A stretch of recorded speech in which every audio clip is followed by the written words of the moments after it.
Welcome to SWX Overtime. Fall is officially here. I know I have way too many leaves in my front yard, but with that, we had some awesome matchup for Friday Night Lights, and let's start with the showdown in 8-man South. SWX's Dominic Delfidio joins us now with our coverage from Joliet.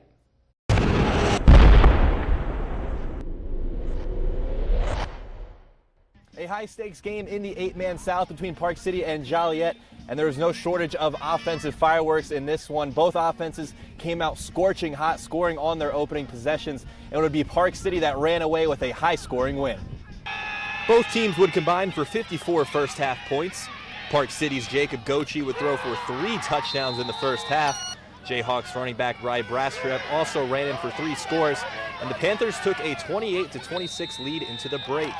The second half would prove to be the difference maker in this one as the Panthers defense stepped up big time. They outscored the Jayhawks 20-8, and Holden Stepper had 2 interceptions, setting up 2 Park City touchdowns.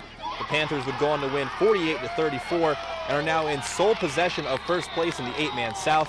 Here's what they had to say following their big win. I think the kids just decided to play really hard today. We've been really improving, I think, through our weeks, and we're ready for this one. It meant a lot. Try to get up on the top of the standings in the conference. It feels good. It's a big relief, actually. We've all been preparing for this game for all week. It's been just this game, and then to come out on top, it means a lot. Big win for the Panthers. Well, let's go to Double-A now. It's the 65th meeting between Billings Senior and Billings West. This rivalry hasn't produced a close game in recent years. Could that change tonight? It was a packed house at Dayless Stadium supporting 2 good teams. And first quarter, it's Senior on offense. Christian Emineth picked off by the West High safety Caden Dowler. That will eventually, as he dances down deep into the red zone, Billings West would get a field goal out of that one. Later in the first, it's 6-0. Shuffle pass to Taco Dowler. He takes that one into the house. It's 13-0 West, and Dowler now the all-time leader in receiving yards at West High. How about the kicking game? Spencer Berger, 47 yards on this field goal to end the first half. He had 3 in the first half as West goes up 2 possessions. And it was all Bears tonight. Screen pass to Caden Dowler. The brother Taco leads the way with the block of the field. That one's going all the way to the house. West wins their 4th straight over the Bronx, 30-0 tonight down at Dayless. Meanwhile, over in Great Falls, it was the Skyview Falcons looking to get back on track against the Great Falls Bison. SWX's Ryan Connell has the highlights from Memorial Stadium. The Bison are looking to keep on rolling and win their 3rd game in a row, while the Falcons, they're trying to snap a 5-game skid and pick up their first win since week 1. After a fast start from the Bison, the Falcons trying to keep pace. Already down 7-0. Dylan Goodell connects with Trey Dye down the sideline for a long score to knot the game at 7. But then this one turned out to be all Bison the rest of the way. Reed Harris finds Ryan Crea out of the backfield, who gets in for the score, reaching out with the right hand to get the ball across. 14-7 Great Falls. Next Bison drive. Crea gets the handoff out of the backfield and breaks free for a 30-yard score to make it 21-7 Bison.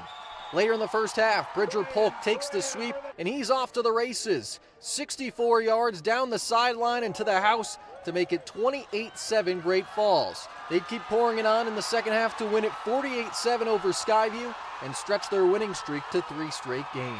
Reporting in Great Falls, Ryan Connell, SWX. Thank you, Ryan. Let's check in now on another big game in the Eastern Double-A tonight between Bozeman and Great Falls CMR. Pick up in the first quarter. Jake Casagranda swings out left for the pass attempt, but CMR tips it. That's Jace Appleby there still for the catch for Bozeman, and he keeps going from there for a big gain. Then they get to the red zone. Appleby takes the snap, runs it in for 6. It's 7-0 Hawks in the first quarter. A little later, Bozeman added again. Casagranda throws it down to Bryson Zanto, 32 yards. Bozeman takes an early 14-0 lead over the Rustlers. The student section's going crazy. CMR hasn't lost in 4 games, but they get some momentum in the second. Cole Taylor looks to his right, goes to Jackson Simonson, finds his way to pay dirt. 14-7 Hawks at halftime, and Bozeman eventually hands CMR their first loss in 4 games. That makes things a little bit more clunky in Eastern Double-A with that final tonight. Gallatin won over Belgrade on Thursday. Close game between Glacier and Butte, a physical one and a slow-moving one. Last time we checked, Butte holds a narrow lead. Sentinel blows out crosstown foe Big Sky 35-0. They stay unbeaten. And Flathead continues to struggle. Helena wins 51-0. Capital also gets the win 48-6 over Missoula Hellgate to round out AA. Meanwhile, in Class A, Laurel and Miles City facing off tonight. Winner tightens their grip on the Eastern A standings. Laurel coming off that win over Billings Central. They're 5-0. Miles City, their only loss to Billings Central tonight, just the one. And here, the Cowboys looking for 6. But how about this play from Laurel in the back of the end zone? How timely is that pick from Kyson Moran to stall it out? Now here's Laurel looking for more on their side. Owen Wilcox takes it deep all the way down to the 1-yard line. He would eventually punch it in. Laurel cruising in the first half, and they would get it 21-7, the final tonight. Meanwhile, Billings Central, let's look at some area scores. Bounces back from that loss to the Locos, 39-20 over Sidney. They're second in Eastern A behind Laurel. Fergus takes care of Hardin, 47-6. Columbus gets their first loss of the season, 43-22 to Townsend. Huntley Project stays on top in their division with a 50-0 win tonight over Colstrip. Scotties keep it rolling. They got that big win over Fairfield, and they win again tonight, 30-8 over Conrad. More Class B now. Red Lodge keeps pace with Huntley Project. They're second in that division with a win over Roundup, 49-6. Let's get in Class C. Shields Valley dominant tonight against Broadview. Lavina, there's a lot of good teams in Class C. Shields Valley, one of them, Bridger, Broadview, Lavina, Freud Med Lake, but they win 41-14 tonight over the Pirates. Well, still to come on the show, we head to the pitch as Rocky women's soccer battled one of the top teams in the Frontier, Eastern Oregon. And then it is homecoming weekend for Montana State. We have a full preview of their matchup with Cal Poly and Bo Baldwin next on SWX Overtime.